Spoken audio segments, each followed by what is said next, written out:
one thing that I guess I want to really stress is that, it's never okay for somebody to make you, feel really bad during an argument, to hurt you physically, to push you, to shove you or anything. That's never okay in any relationship.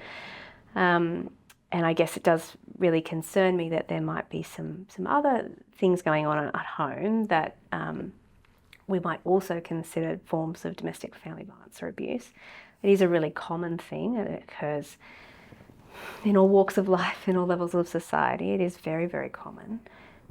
Is it all right if I ask a few more questions just to, to assess if there's other things that might be going on at home that might also be contributing to how you're feeling and your health?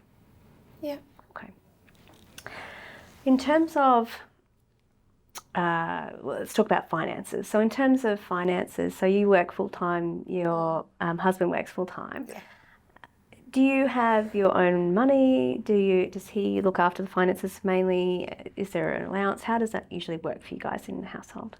So he's an accountant, so he's really good with money. So it's just easier. We've always just had that he looks after the money. That money that he sort of budgets for you, do you ever feel like that's enough to cover things like groceries, your fuel for your car, things that you need to buy for the kids? Do you feel like that is enough, or do you feel like you need to ask for more money, or he's always kind of checking off what you're spending that on? He is quite, I guess, rigid with that. But he feels like if I don't have enough, then I've spent it on the wrong thing. That can end up being an argument. Yeah, okay.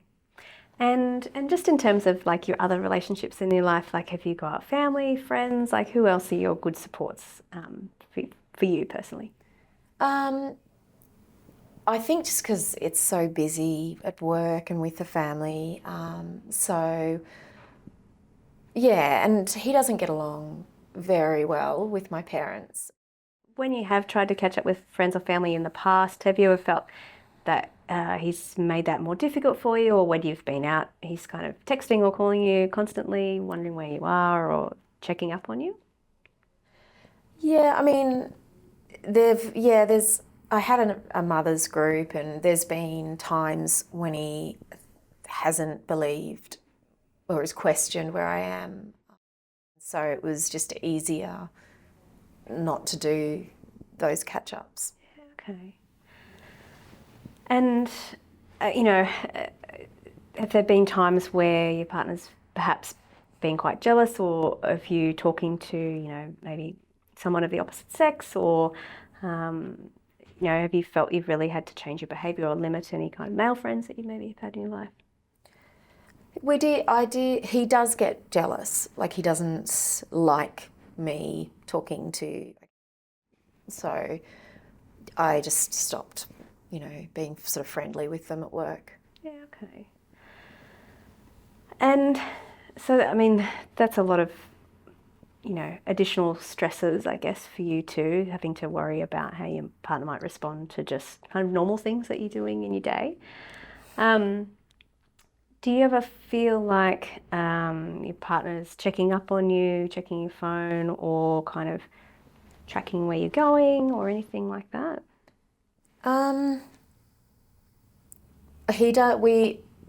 He does go through my phone, and then I don't have it from 7 at night. Like, put it away because it's like time for him and I. Okay. Okay. I guess, a lot of this is very difficult to talk about, and I do really appreciate you telling me. Can I ask about your kids now? Have your kids ever seen any of the arguments that you guys have had, or have you ever been worried about your kids' safety? No, like, he's a really good dad, and he loves the kids, and he's never. They've never seen anything. I always, like, if he's in a particular mood, I'll make sure that, I've settled the kids, but they might have heard something. Yeah. Yep. And that can be stressful for you, worrying about them. Stressful for the kids too, worrying about you and okay.